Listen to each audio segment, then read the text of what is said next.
हम्म। अच्छा, आज दो नए बच्चे। बेटा आपका नाम क्या है? युग गुप्ता। युग गुप्ता। और आपका?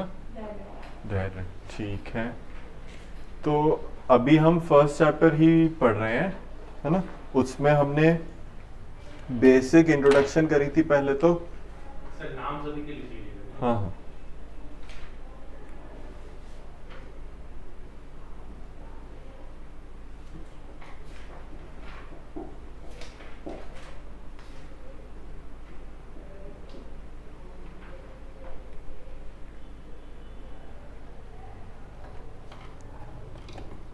तो फर्स्ट चैप्टर जो है हमारा वो है मैटर इन आर सराउंडिंग्स का, है ना?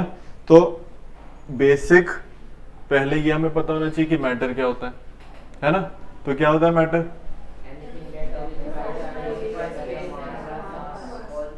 And can be felt by any senses. हाँ, तो anything that has mass and occupies space, मतलब कोई भी ऐसी चीज जिसका कोई मास हो अपना और वो कोई स्पेस ऑक्यूपाई करे, तो वो बन जाएगा मैटर।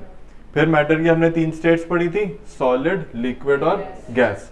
तीनों में हमने पढ़ा था कि जो फोर्स ऑफ अट्रैक्शन है वो तीनों में चेंज होती है, जिस वजह से जो पार्टिकल्स के बीच में स्पेसिंग है वो चेंज हो जाती है। तो सबसे ज्यादा फोर्स ऑफ अट्रैक्शन सॉलिड्स में होती है ना?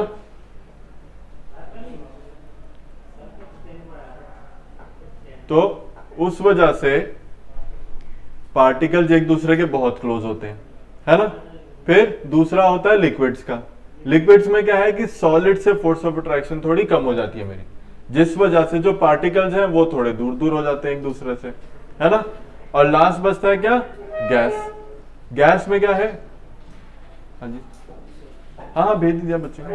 हाँ हाँ हाँ हाँ बिठाओ।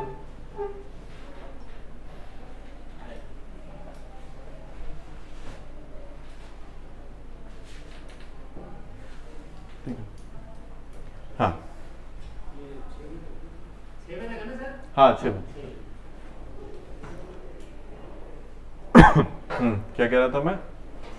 स्टेट्स की बात कर रहा था, है ना? हाँ हाँ। तो मैटर हो गया हमारा anything that has mass and occupies space. उसके बाद तीन states, solid, liquid, gas. Solid में फोर्स ऑफ अट्रैक्शन सबसे ज्यादा, जिस वजह से पार्टिकल्स एक दूसरे के बहुत क्लोज। फिर हम लिक्विड्स में फोर्स ऑफ अट्रैक्शन थोड़ा कम हो गया, जिस वजह से पार्टिकल्स थोड़े दूर हो गए। गैस में फोर्स ऑफ अट्रैक्शन और कम हो गया, बिल्कुल ना के बराबर हो गया गैस में। तो इस वजह से जो पार्टिकल्स हैं वो फ्रीली कहीं भी मूव कर सकते हैं। तो इसीलिए इस रूम में अगर मैंने एक लकड़ी लाके रख दी तो जैसे है वो एज इट इज रहेगी। ऐसा तो नहीं है कि लकड़ी का एक टुकड़ा अपने आप टूट के इस कोने में चला जाएगा, दूसरा इधर नहीं जाएगा। सिमिलरली लिक्विड में क्या होगा, जो मैंने जैसी शेप में उसको जिस कंटेनर में भर के रखा वो उस कंटेनर की शेप ले लेगा। ग्लास में भर के रखा ग्लास की शेप ले लेगा, पतीले में भर के रखा पतीले की शेप ले लेगा।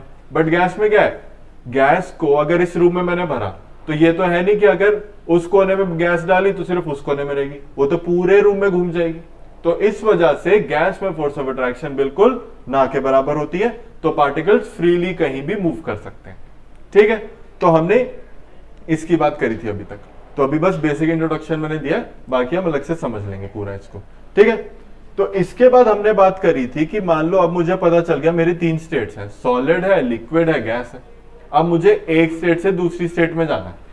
सॉलिड से मुझे लिक्विड में जाना है, लिक्विड से गैस में जाना है, या गैस से लिक्विड में आना है, कुछ भी करना है। तो ये मैं दो तरीके से कर सकता हूं। क्या थे दो तरीके? क्या क्या चेंज करके कर सकते? हाँ, एक टेम्परेचर है, दूसरा कंप्रेशन या प्रेशर। तो टेम्परेचर या प्रेशर के चेंज करने पे मैं एक स्टेट से दूसरी स्टेट में ट्रैवल कर सकता हूं। तो हमने लास्ट क्लास में बात शुरू करी थी टेम्परेचर की, है ना? तो टेम्परेचर में हमने क्या देखा था कि मान लो मेरे पास आइस है, तो आइस को अगर मैं हीट करने लगता हूं तो क्या होता है, मेल्ट कर जाती है, सारी लिक्विड में कन्वर्ट हो जाती है ना? तो यहां से हमने बात करी थी मेल्टिंग की। तो मेल्टिंग क्या आ गया मेरे पास कि जब भी सॉलिड लिक्विड में चेंज होगा उसको मैंने नाम बोल दिया मेल्टिंग का। और जिस टेम्परेचर पे सॉलिड लिक्विड बनेगा वो मेरा बन गया था क्या, मेल्टिंग पॉइंट। ये तो क्लियर है सबको, है ना? तो अब इसमें हमने समझा था कि ये प्रोसेस हो कैसे रहा। तो इसके लिए हमने देखा था ये रहा ग्राफ कि आइस है मेरे पास।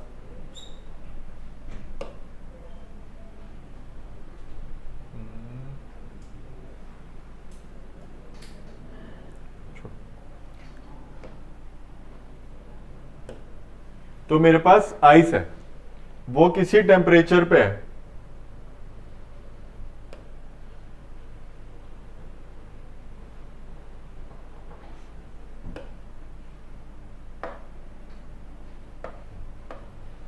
तो मेरे पास है आइस, मान लो -4 डिग्री सेल्सियस पे मैंने आइस रखी हुई है फ्रीजर में, है ना। अब मैंने इसको निकाल के बाहर रख दिया, तो अब ये क्या होगा, रूम टेम्परेचर पे आ गया।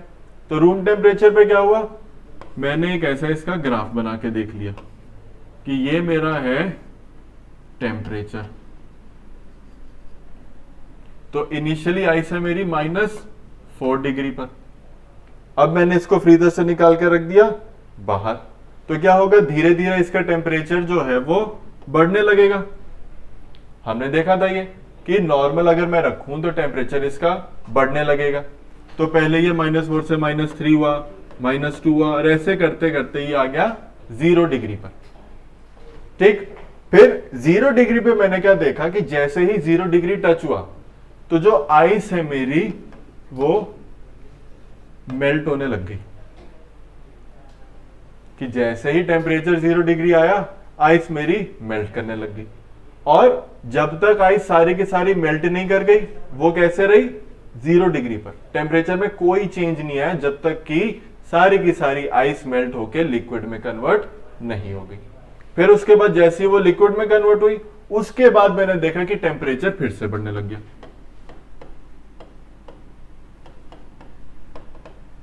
बट जब तक वो मेल्ट हो रही है तब तक टेम्परेचर मेरा फिक्स है, ये मैंने ऑब्जर्व करा।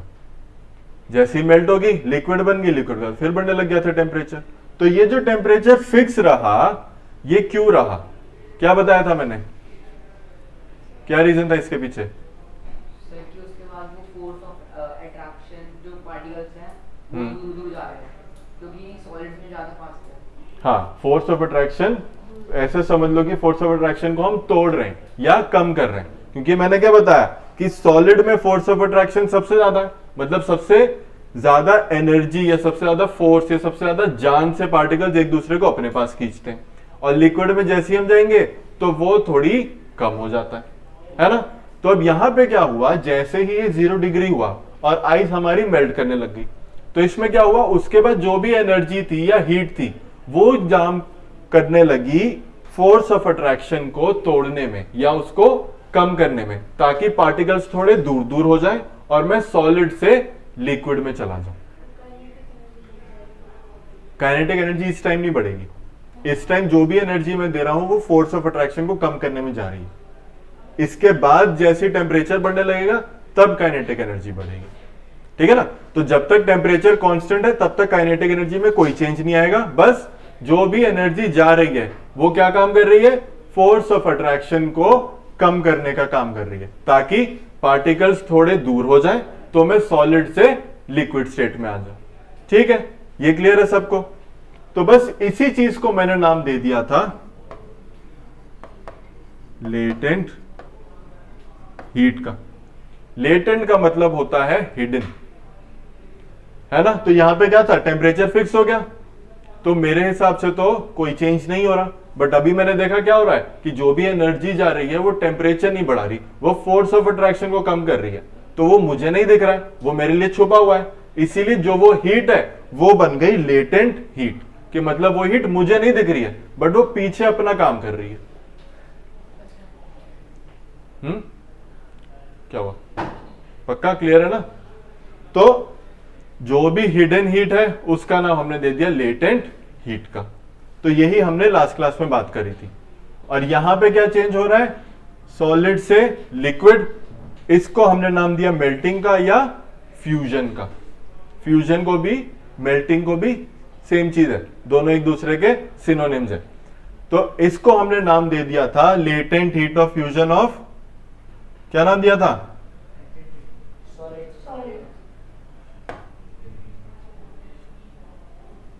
क्या हो गया,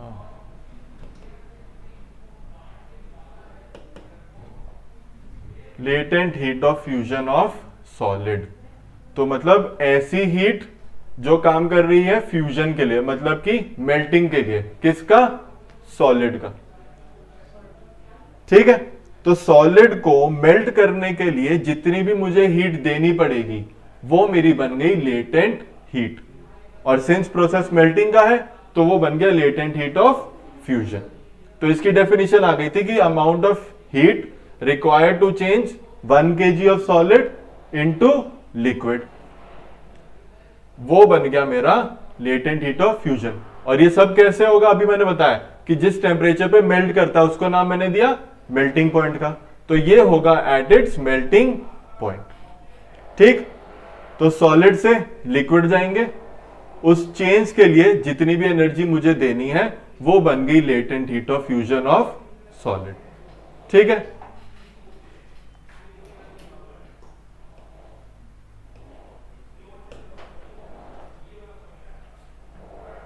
अब जैसे अभी मैंने बताया कि टेम्परेचर आइस का बढ़ता नहीं है जब तक वो सारी की सारी मेल्ट नहीं हो जाती, है ना। बट हीट मैं उसको लगातार दे रहा हूं, टेम्परेचर के फॉर्म में दे रहा हूं या एनर्जी के फॉर्म में, किसी भी फॉर्म में उसको हीट दे रहा हूं, बट जब तक वो सारी की सारी मेल्ट नहीं हो जाती टेम्परेचर में मेरा कोई चेंज नहीं आता। तो वो क्यों नहीं आता? अभी मैंने समझाया कि जितनी भी हम एनर्जी दे रहे हैं वो टेम्परेचर नहीं बढ़ा रही, वो फोर्स ऑफ अट्रैक्शन को कम करने का काम कर रही है ताकि पार्टिकल्स एक दूसरे से दूर दूर हो जाए। जैसे ही वो दूर दूर हो गए लिक्विड स्टेट बन गई, उसके बाद जो भी मैं एनर्जी दे रहा हूं वो टेम्परेचर बढ़ा रही है मेरा। ठीक है, तो ये एक बारी रीजन सारे पढ़ो इसका जो लिखा है बोर्ड पे। फैन थोड़ा तेज कर लें।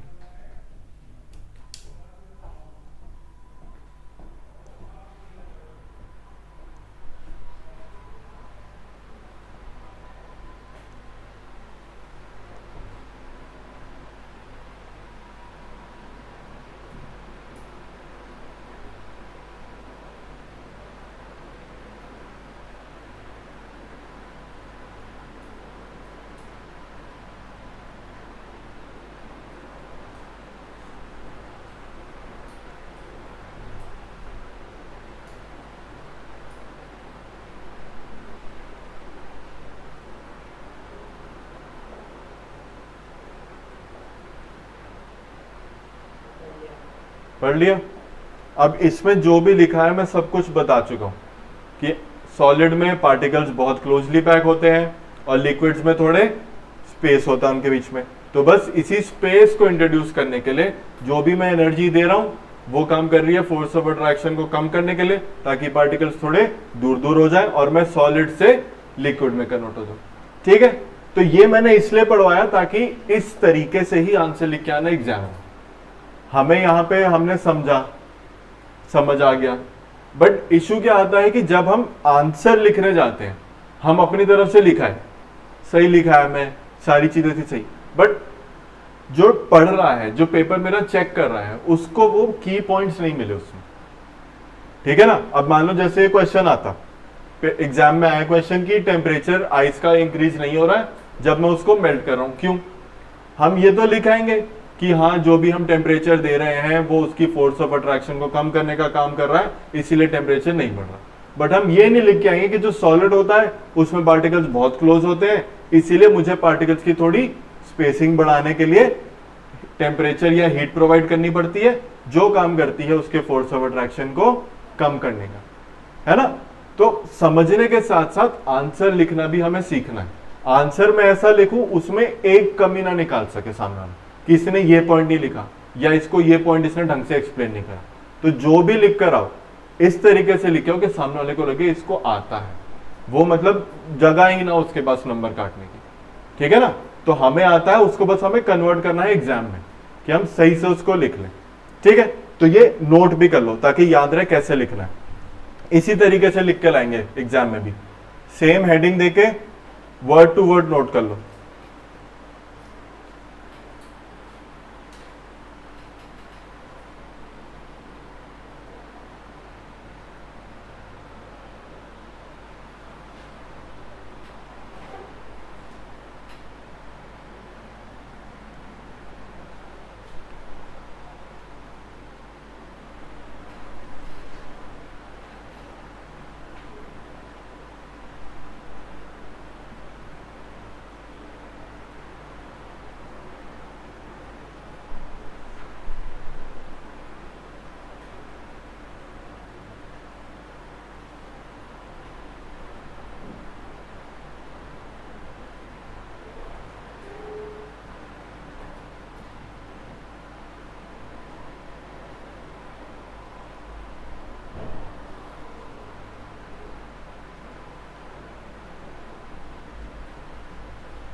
ठीक है।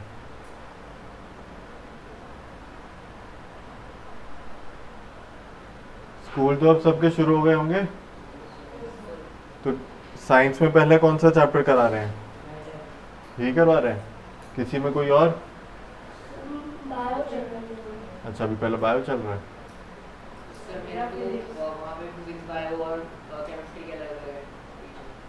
तो अच्छा, तो केमिस्ट्री में ये स्टार्ट हुआ है। सो उसका फर्स्ट चैप्टर मेरे भी सारे अलग अलग केमिस्ट्री में भी एक स्टार्ट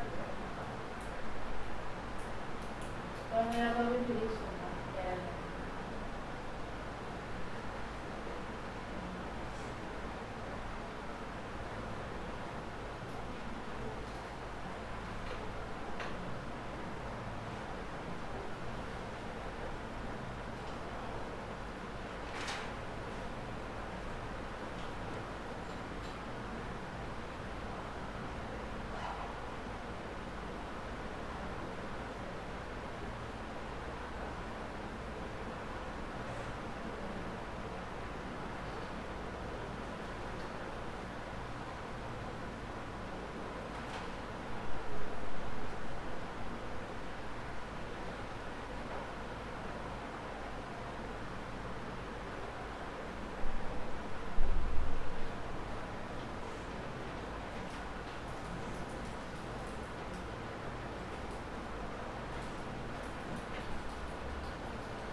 आदत बन गई सुबह उठने की?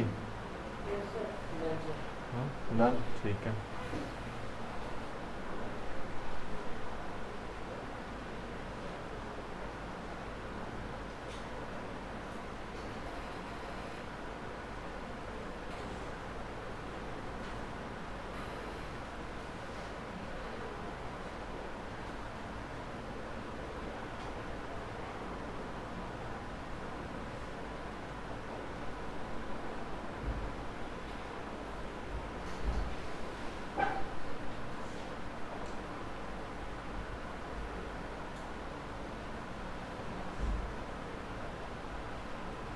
ठीक है, तो क्लियर है ये कि क्यों हुआ?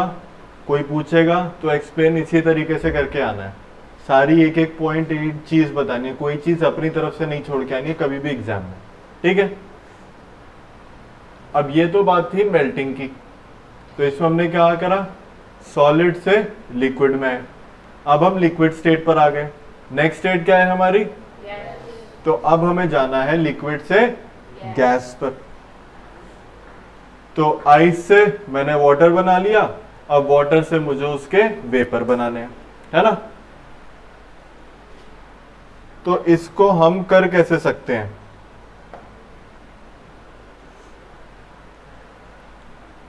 लिखा नहीं था?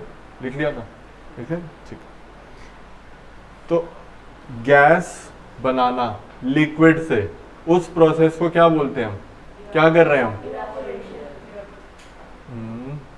इवेपोरेशन भी बोल सकते हैं, अगर मैं हीट देके या टेम्परेचर बढ़ा के, बॉइलिंग।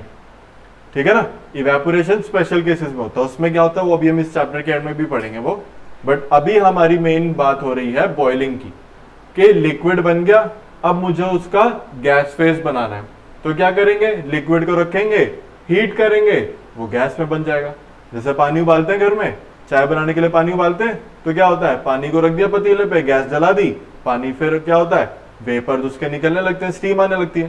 तो यही तो हो रहा है, वाटर बॉयल होके वेपर बना रहा है ना? तो जैसे वहां पे हमने बात करी मेल्टिंग, फिर बनाया मेल्टिंग पॉइंट। तो यहां हमने बात करी बॉइलिंग, तो यहां पे क्या आएगा? Boiling point. ठीक, तो वो टेम्परेचर जिस पे एक लिक्विड गैस में कन्वर्ट हो जाएगा, वो मेरा बन जाएगा बॉइलिंग पॉइंट। क्लियर है ये? ठीक है, तो बॉइलिंग पॉइंट हो गया temperature at which liquid starts to boil and turns into vapour या गैस फेज। एक चीज और ध्यान रखना कि बॉइलिंग जो होता है वो बल्क फिनोमिना होता है। बल्क का मतलब क्या होता है इंग्लिश वर्ड में? हाँ मतलब कि बहुत सारा। अगर मान लो मैं बोलूं कि मेरे पास एक चेयर है, ये तो बल्क नहीं हुआ। अगर मैंने बोला मेरे पास 20 चेयर है तो मेरे पास बल्क हो गया कि बहुत क्वांटिटी है मेरे पास।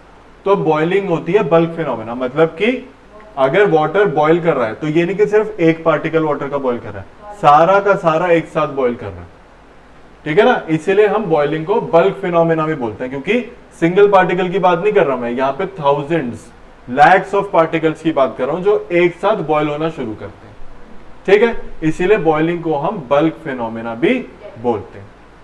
तो अब लिक्विड आ गया मेरे पास, तो लिक्विड के पार्टिकल्स थोड़े दूर दूर हो गए सॉलिड से, है ना।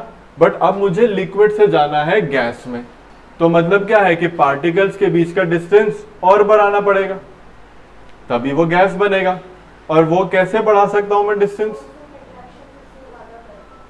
ज्यादा करके कि कम करके? कम करके, है ना। तो जितना फोर्स ऑफ अट्रैक्शन में कम करता जाऊंगा उतना पार्टिकल्स फ्रीली आसानी से पूरे एरिया में मूव करते जाएंगे। तो फोर्स ऑफ अट्रैक्शन लिक्विड से हमें कम करनी है, जिस वजह से पार्टिकल्स और इजीली मूव कर सके और मैं गैस स्टेट फॉर्म कर लूं, ठीक है। तो यहां पे उन्होंने वही बोला है कि जैसे ही मैंने टेम्परेचर दिया लिक्विड को तो क्या होता है, लिक्विड के पास एनर्जी आने लगती है ना। अब लिक्विड के पास एनर्जी आ रही है तो वो क्या करेगा, उसके पार्टिकल्स रैपिडली मूव करने लगेंगे। क्यों? क्योंकि उनकी काइनेटिक एनर्जी बढ़ गई। मूवमेंट से रिलेटेड जो भी एनर्जी होती है उसको हम बोलते हैं काइनेटिक एनर्जी। तो अगर एक पार्टिकल के पास एनर्जी है वो मूव करेगा, है ना। अब जैसे तुम लोग स्कूल से आए, थक हार के बिल्कुल एनर्जी नहीं है तो पढ़ाई या खेल कूद नहीं कर पाओगे। बट वहीं अगर एनर्जी है तो कोई बोले खेलने चलते हैं, हाँ चलो खेलाते हैं। तो एनर्जी अगर है तो मूवमेंट कर पाऊंगा, एनर्जी नहीं है तो मूवमेंट नहीं कर पाऊंगा। तो जैसे ही लिक्विड को मैंने टेम्परेचर दिया in the form of heat, तो उसके पार्टिकल्स क्या करे, रैपिडली मूव करने लग गए, मूव कर रहे हैं। तो उसके बाद क्या हुआ, एक पॉइंट के बाद आके उनकी एनर्जी इतनी ज्यादा हो गई कि अब वो एनर्जी क्या कर रही है, फोर्स ऑफ अट्रैक्शन को कम करने का काम कर रही है, ठीक है ना। पार्टिकल्स है, मूव कर रहे हैं, तो क्या होगा, फोर्स ऑफ अट्रैक्शन इनको उतना मूव नहीं करने देगी, वो रोकेगी मूवमेंट से। तो इन्होंने क्या करा, अपनी एनर्जी इतनी बढ़ा ली कि फोर्स ऑफ अट्रैक्शन कम हो जाए, जिस वजह से ये और फ्रीली मूव कर सके। तो अभी एक पार्टिकल इतना मूव कर रहा है, मैंने एनर्जी दी वो इतना मूव करने लग गया, और एनर्जी दी वो और रैपिडली मूव करने लग गया। धीरे धीरे क्या हुआ, फोर्स ऑफ अट्रैक्शन भूल गया, वो इधर मूव कर रहा है उधर मूव कर रहा है, किसी भी डायरेक्शन में कहीं भी वो मूव करने लग गया। तो जैसे जैसे एनर्जी देते जाओगे, पहले तो काइनेटिक एनर्जी बढ़ेगी, फिर एक पॉइंट के बाद क्या होगा कि वो काइनेटिक एनर्जी नहीं बढ़ाएगी, वो फोर्स ऑफ अट्रैक्शन को कम करेगा, ठीक है। तो जैसे अभी हमने लिक्विड सॉलिड से लिक्विड में देखा कि एक पॉइंट तक एनर्जी बढ़ी, उसके बाद क्या हुआ, फोर्स ऑफ अट्रैक्शन कम होने लग गया। सेम यहां पर होगा कि लिक्विड से अब मैं गैस में जा रहा हूं, तो पहले लिक्विड का हम टेम्परेचर बढ़ाएंगे, लिक्विड का टेम्परेचर बढ़ा, मान लो वाटर का एग्जांपल हुआ, तो वाटर मेरे पास रूम टेम्परेचर ऐसी 20-25 डिग्रीज पर होता है। मुझे पता है बॉइलिंग पॉइंट कितना होता है वाटर का, 100 डिग्रीज। तो मैंने उसको गैस पे रख दिया, तो वो टेम्परेचर बढ़ता गया, आते आते वो हो गया 100 डिग्री पे, ठीक। तो जब तक वो 100 डिग्री पहुंचा, वाटर के मॉलिक्यूल्स ने इतनी एनर्जी जनरेट कर ली कि अब 100 डिग्री पर आकर वो क्या काम कर रहे हैं कि जो फोर्स ऑफ अट्रैक्शन थी उनके बीच उसको कम कर रहे हैं, ताकि पार्टिकल्स और दूर दूर जा सके और फ्रीली मूव कर सके, ठीक है। तो सेम चीज जो हमने सॉलिड से लिक्विड में पढ़ी थी वही सेम होगी लिक्विड से गैस के बीच में। क्लियर है? बस इसमें हम मेल्टिंग ना बोल के हम इसको बॉइलिंग बोलेंगे, और मेल्टिंग पॉइंट का बन जाएगा बॉइलिंग पॉइंट। क्लियर है ये? ठीक है। तो यहां पर अगेन लेटेंट हीट आएगी मेरी, क्यों? क्योंकि लेटेंट हीट ही काम कर रही है फोर्स ऑफ अट्रैक्शन को कम करने का। और यहां पे क्या प्रोसेस हो रहा है, वेपराइजेशन, मतलब कि वेपर्स फॉर्म हो रहे हैं, तो इसलिए हम बोलेंगे लेटेंट हीट ऑफ वेपराइजेशन। और वेपर किसके बन रहे हैं, लिक्विड के, तो latent heat of vaporisation of liquid. Latent heat again hidden heat मुझे सामने से नहीं दिख रही है, बट वो पीछे काम कर रही है फोर्स ऑफ अट्रैक्शन को कम करने का, और वेपर बना रही है किसके, लिक्विड के, ठीक है। तो इसमें अगेन जैसे जब मैं 100 डिग्री टेम्परेचर पहुंच गया, 100 डिग्री तक मेरे पास लिक्विड है, जैसे ही 100 डिग्री पहुंचूंगा तो क्या होगा, लिक्विड से वेपर्स फॉर्म होने लगेंगे, फॉर्म होते रहे होते रहे होते रहे, तो 100 डिग्री पे आके अगेन इसका टेम्परेचर फिक्स हो जाएगा, उसके ऊपर नहीं बढ़ेगा जब तक सारा का सारा लिक्विड जो है मेरा वेपर में कन्वर्ट नहीं हो जाता। ठीक है ना। तो उस 100 डिग्रीज पर जो भी टेम्परेचर या हीट दे रहे हो वो काम कर रही है फोर्स ऑफ अट्रैक्शन को कम करने का, इसीलिए टेम्परेचर में कोई चेंज नहीं आता, तो वो हीट मेरे लिए हिडन है, इसीलिए वो बन गई लेटेंट हीट, कि वो टेम्परेचर नहीं बढ़ा रही, वो पीछे अपना फोर्स ऑफ अट्रैक्शन को कम कर रही है। ठीक है, तो इसकी डेफिनेशन बन गई कि heat that is required to change 1 kg of liquid into vapour, कब, उसके बॉइलिंग पॉइंट पे। ठीक है, तो ये हो गया मेरा latent heat of vaporisation of liquid. Clear है ये, पक्का, डाउट तो नहीं है किसी को, कोई नोट कर लो इसे भी फिर। हाँ हाँ पूरा पूरा।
इस पॉइंट को अंडरलाइन कर लेना कि boiling is a bulk phenomena. हाँ हाँ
ये पॉइंट अंडरलाइन कर लिया था ना सबने, boiling is a bulk phenomenon.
लिख लिया सबने? ठीक है, तो अभी जो मैंने बताया उसको देख भी लेते हैं। ये मान लो एक बीकर में मैंने वाटर रखा, तो वाटर के पार्टिकल्स H2O है ना, तो बहुत सारे पार्टिकल्स, तो मैंने क्या करा, हीट देने लग गया उनको। ठीक है, फ्लेम जलाई, उसके ऊपर मैंने बीकर रख दिया, तो क्या हो गया, पार्टिकल्स के पास हीट आ रही है। अब हीट आने के बाद क्या होगा कि पार्टिकल्स की एनर्जी बढ़ती रहेगी, बड़ी बड़ी बड़ी, बढ़ने के बाद मेरा टेम्परेचर आ गया 100 डिग्री सेल्सियस पर। ठीक है, अब इस पॉइंट पे पार्टिकल्स के पास इतनी एनर्जी आ गई है कि अब जो एनर्जी उनको उसके ऊपर हम देंगे वो क्या काम करेगी, फोर्स ऑफ अट्रैक्शन को कम करने का, फोर्स ऑफ अट्रैक्शन को तोड़ने का, कम करने का बोलो तोड़ने का बोलो एक ही चीज। तो उसके बाद क्या होगा, जैसे ही फोर्स ऑफ अट्रैक्शन टूटा या कम हो गया तो क्या हो गया, ये पार्टिकल जब फ्रीली मूव कर सकते हैं तो ये पार्टिकल उठ के इधर चला गया, ये पार्टिकल उधर चला गया, तो ऐसे ये पूरे एरिया में कहीं भी मूव करने लग गए, है ना। तो मूव करने लगे तो क्या हुआ, इतने दूर चले गए ये एक दूसरे से कि ये गैसियस फेज में कन्वर्ट हो गया, कि पार्टिकल डिस्टेंस इतना बढ़ गया या पार्टिकल के बीच में जो फोर्स ऑफ अट्रैक्शन थी वो इतनी कम हो गई कि अब मैं लिक्विड से गैसियस फेज में आ गया। अब गैसियस फेज में आ गया तो मुझे मिल गई स्टीम, स्टीम मिल गई और उसका टेम्परेचर भी कितना है 100 डिग्री सेल्सियस। अब इसमें अगर मैं और एनर्जी दूंगा तो अब ये टेम्परेचर बढ़ाने का काम करेगा कि स्टीम 100 डिग्री पे है, मैंने और एनर्जी दी तो टेम्परेचर 105 डिग्री हो गया, 110 डिग्री हो गया। ठीक है, तो अब इस क्वेश्चन से अच्छा एक क्वेश्चन बताओ, थोड़ा सोचना कि मेरे पास वाटर है और स्टीम है, दोनों है मेरे पास 100 डिग्री सेल्सियस पर। ठीक, 1 kg water at 100 degree Celsius, 1 kg steam eight 100 degree Celsius, दोनों सेम चीजें, sorry same amount same temperature. But मुझे ये बताओ क्या दोनों की एनर्जी सेम होंगी? अगर हाँ तो क्यों, और अगर नहीं होगी तो किसकी ज्यादा होगी? सोचो। स्टीम की ज्यादा होगी। क्यों ज्यादा होगी?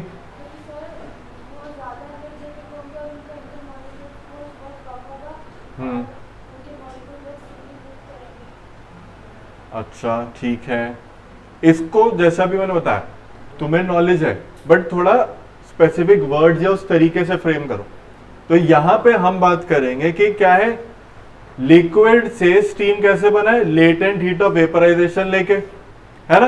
तो यहां पे हम वो टर्म मेंशन करेंगे, हम ये डायरेक्टली नहीं बोलेंगे कि उसके पास एनर्जी ज्यादा है, हम ये बोलेंगे कि स्टीम फॉर्म होता है जब उसके पास लेटेंट हीट ऑफ वेपराइजेशन आ जाती है, तो उसकी एनर्जी बढ़ जाती है, और एनर्जी बढ़ जाती है तो मतलब स्टीम के पास ज्यादा एनर्जी होगी एज कंपेयर टू वाटर, भले ही दोनों के टेम्परेचर और अमाउंट सेम। ठीक है, वो स्टीम बनना शुरू होगा ना, ये थोड़ी है कि एकदम से बन जाएगा। 100 डिग्री पे आया तो वो धीरे धीरे करके स्टीम बनना शुरू होगा, ऐसा तो है नहीं कि 100 डिग्री जैसे ही टच करा सारा का सारा स्टीम बन जाएगा, थोड़ा टाइम तो लेगा वो। तो दोनों होंगे, एक पॉइंट ऑफ टाइम ऐसा होगा जहां पे स्टीम भी होगी, मेरे पास वाटर भी होगा। हाँ, तो वही मैंने बताया ना कि जब तक सारा का सारा वाटर स्टीम नहीं बन जाएगा तब तक टेम्परेचर मेरा फिक्स रहेगा, जैसे ही सारा स्टीम बन गया उसके बाद फिर टेम्परेचर बढ़ने लगेगा। ठीक है, तो कीवर्ड यूज करना है latent heat of vaporisation. Similarly ऐसे अगर मैं पूछूं 1 kg of ice at 0 degree Celsius and 1 kg of water at 0 degree Celsius, किसके पास ज्यादा एनर्जी होगी? वाटर के पास। क्यों? जैसे मैंने अभी समझाया वैसे ही वो कीवर्ड्स वगैरह यूज करके बताना है। तो उससे क्या होगा?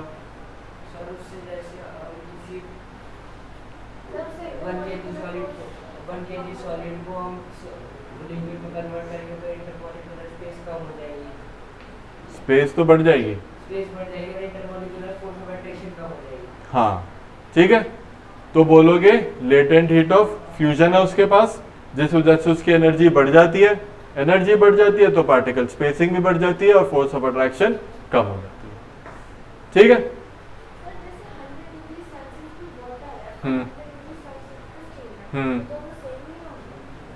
सेम क्यों होंगे? एक मेरे पास लिक्विड में है, एक मेरे पास गैस में। माना दोनों H2O है, बट फिजिकल स्टेट तो दोनों की अलग अलग है, एक लिक्विड में है एक गैस में। और गैस में वो कैसे बना कि जब इस लिक्विड ने वो लेटेंट हीट जितनी एनर्जी ले ली तो वो गैस में कन्वर्ट हो गई। ठीक है ना, तो उसके पास एक्स्ट्रा एनर्जी है। लिक्विड के पास तो 100 डिग्री सेल्सियस पे जितनी थी उतनी है, बट वेपर के पास क्या है? इसकी energy plus latent heat of vaporisation वाली एनर्जी। तो जो भी स्टीम है उसके पास ज्यादा एनर्जी होगी लिक्विड से, तो इसीलिए वो ज्यादा एनर्जेटिक हो गया। क्लियर है? तो इसी चीज पे ये क्वेश्चन बनता है कि steam is more effective than boiling water for heating purposes. कि अगर जैसे बोलते हैं ना सर्दी जुकाम हो रहा है तो स्टीम ले लो, है ना, तो स्टीम क्यों बोलते हैं? क्योंकि स्टीम ज्यादा इफेक्टिव होती है। ज्यादा इफेक्टिव क्यों होती है? जो अभी मैंने बताया कि उसके पास वाटर वाली एनर्जी तो है ही, plus latent heat of vaporisation वाली एनर्जी है, जिस वजह से वो ज्यादा इफेक्टिव होता है। क्लियर है?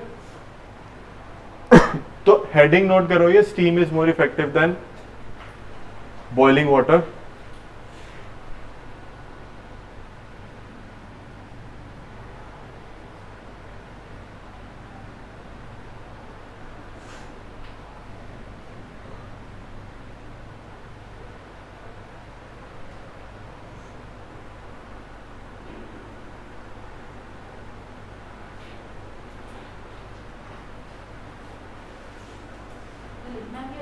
अभी मैं बता रहा हूँ, पहले बस हेडिंग नोट कर लो।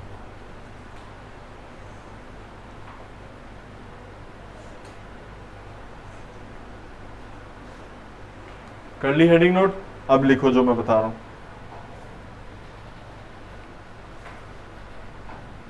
लिखो at 100 degree Celsius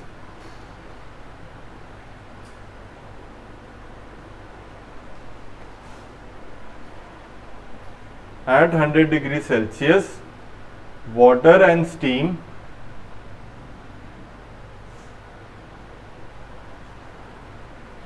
exist together.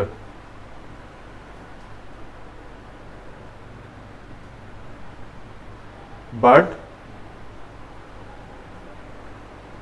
particles of steam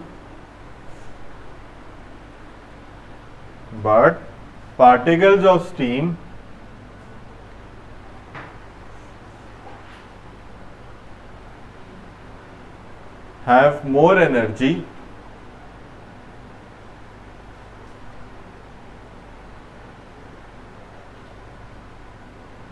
than water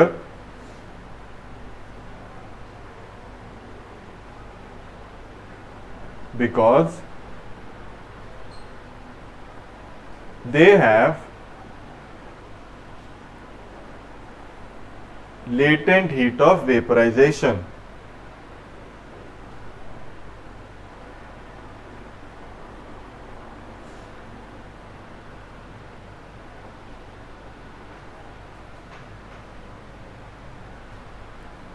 ठीक है, तो लेटेंट हीट ऑफ वेपराइजेशन वाला पॉइंट बोलेंगे जिस वजह से उसके पास एक्स्ट्रा एनर्जी है। ठीक है, अब एक चीज यहां पे तुम्हें याद करनी पड़ेगी जो कि है ये latent heat of vaporisation of water की value. Latent heat of vaporisation और latent heat of fusion, water के लिए ये दोनों वैल्यूज तुम्हें याद होनी चाहिए। ठीक है, तो पहले तो इसकी वैल्यू लिख लो वेपराइजेशन की, नोट डाउन कर लो इसे।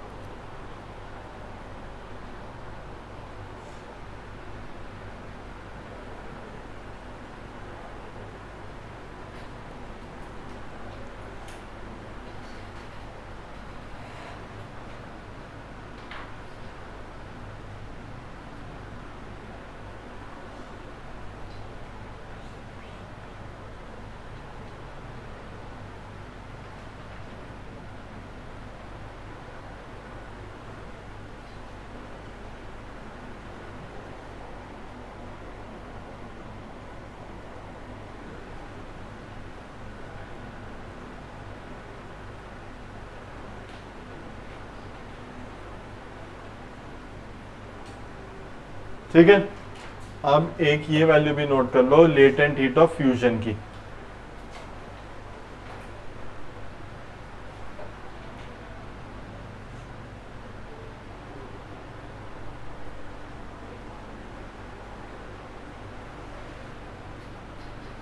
इसमें ऑफ आइस भी लिखना। हाँ हाँ,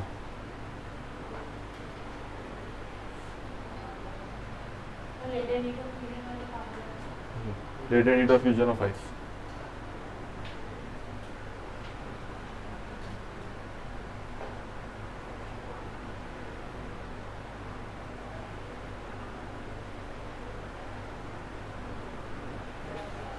लिख लिया? फिर ये हेडिंग लिखो आइस एट 0 डिग्री सेल्सियस।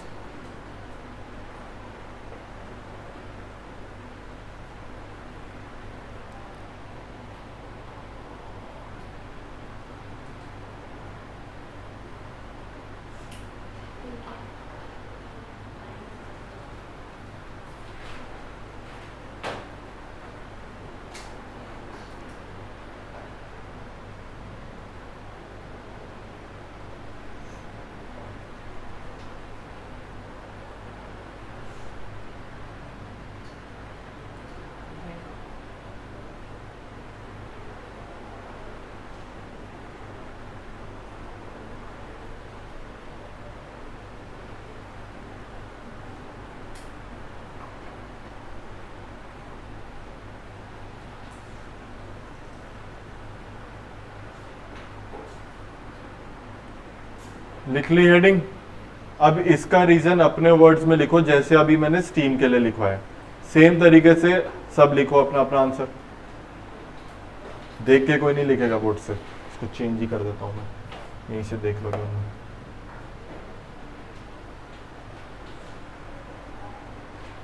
जैसे मैंने स्टीम के लिए लिखवाया है उसी तरीके से इसके लिए आंसर लिखो। सर फ्यूजन रेट इंडेक्स जो अभी मैंने लिखवाया ना, I said 0 degree Celsius is more effective, ये क्यों होता है उसका रीजन लिखना है।